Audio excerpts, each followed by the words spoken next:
আজকে শুরু করছি জীবনবোধের গল্প পাঠের প্রথম পর্ব। এই পর্বগুলি সাজানো হয়েছে বিভিন্ন লেখকের অনবদ্য কিছু ছোট ছোট গল্প নিয়ে। লেখকের শ্রীচরণে প্রথমে বিনম্র প্রণাম জানাই স্বামী স্তবপ্রিয়ানন্দজি মহারাজকে, যিনি ইংরেজি ভাষার এই গল্পগুলি বঙ্গানুবাদ করেছেন। আন্তরিকভাবে ধন্যবাদ জানাই শ্রী সুভাষ পালকে, যিনি এই গল্পগুলি সংগ্রহ করেছেন, এবং ব্যক্তিগতভাবে কৃতজ্ঞতা জানাই দাদা সঞ্জীব বিশ্বাসকে, যিনি প্রতিদিনের সুপ্রভাতের শুভেচ্ছা বার্তা হিসেবে এই মন ছুঁয়ে যাওয়া গল্পগুলি পাঠিয়েছেন। তাহলে শুরু করছি প্রথম গল্প। ঘটনাটা খুবই সামান্য, কিন্তু এর ছাপ লেগে থাকবে আজীবন। একবার এক চিড়িয়াখানায় একটি কুকুর ও একটি চিতাবাঘের মধ্যে দৌড় প্রতিযোগিতার আয়োজন করা হলো। উদ্দেশ্য এটা দেখার, চিতাবাঘকে যে দ্রুতগামী পশু বলা হয় তা কি কেবল কথার কথা, না এর মধ্যে সত্যতাও কিছু আছে। অনেক লোক এসে উপস্থিত। অবশেষে দৌড় প্রতিযোগিতাও শুরু হয়ে গেল। রেস শুরু হওয়া মাত্রই কুকুর দ্রুত গতিতে দৌড়তে থাকলো, কিন্তু চিতাবাঘ যেমন বসেছিল তেমনি শান্ত হয়ে বসে থাকলো। চিড়িয়াখানা সবাই মিলে চেষ্টা করলেও সে তার জায়গা থেকে একটুও নড়ল না। লোকে তখন জানতে আগ্রহী হয়ে পড়ল যে চিতাবাঘ কি সত্যি দ্রুত বেগে দৌড়য়, নাকি এই কুকুরকে এত দ্রুত দৌড়তে দেখে সে ম্রিয়মাণ হয়ে পড়েছে। এই নিয়ে কথাবার্তা হচ্ছে, এমন সময় এক বৃদ্ধ সেখানে এসে বেশ গলা চড়িয়ে বললেন, এই চিতাবাঘ দৌড়বেই না। কৌতূহলী জনতা তখন জিজ্ঞাসা করলেন, কি বলছেন, চিতাবাঘ দৌড়বে না?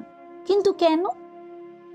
প্রত্যুত্তরে সেই মানুষটি স্মিত হেসে বললেন, আপনাদের একবারও কি কারো এই কথাটা মনে এলো না? চিতাবাঘ তখনই দৌড়াবে যখন সে শিকার করবে। এই কুকুরগুলোর সঙ্গে দৌড়ে নিজেকে সেরা প্রমাণ করবার জন্য সে তো দৌড়বে না। তাই মনে রাখা দরকার, জীবন একটা রেস বটে, কিন্তু তা কারোর কাছে কিচ্ছু প্রমাণ করবার জন্য নয়। নিজের শক্তি ক্ষমতায় যারা বিশ্বাসী তারা কখনো রাস্তা হারায় না। নিজের কাছে ছাড়া এই জগতের কাছে তার কিচ্ছু প্রমাণ দেবার নেই।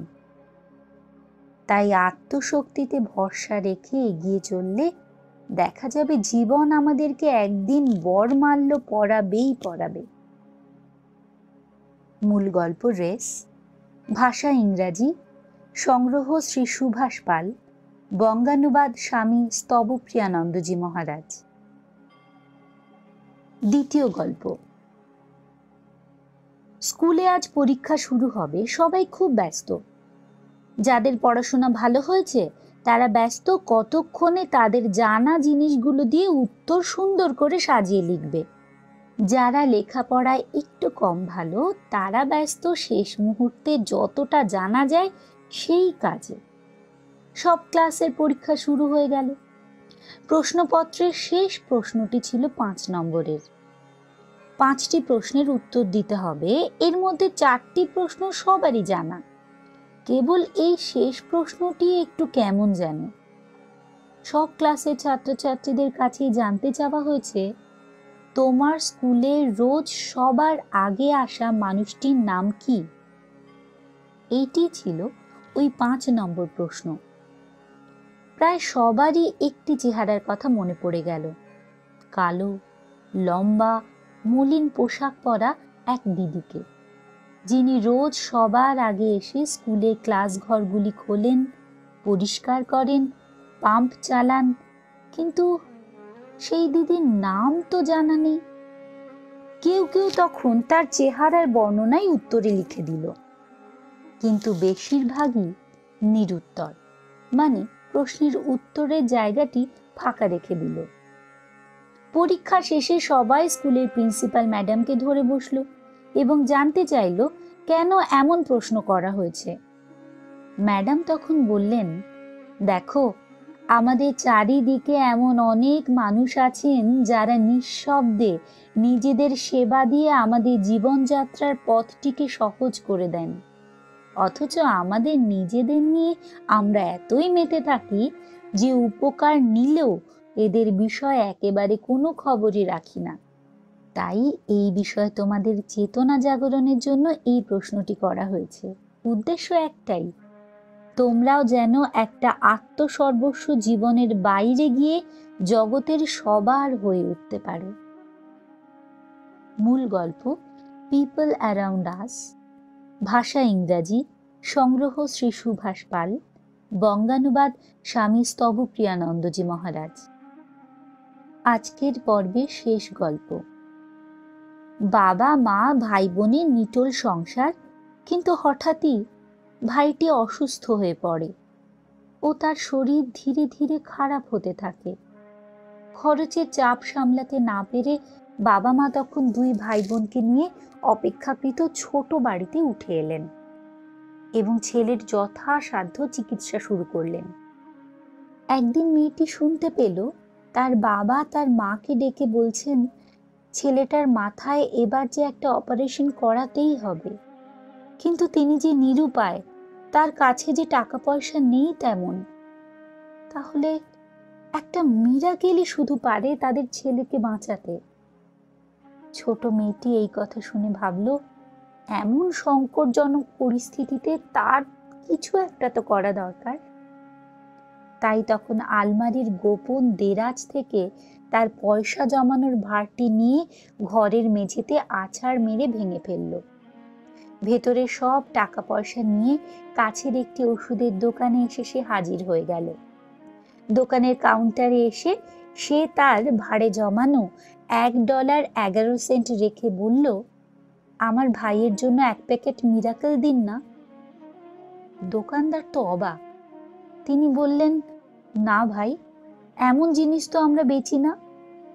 জেদি মেয়েটি তখন বলল, দাম বেশি বলে বিক্রি করছেন না বুঝি?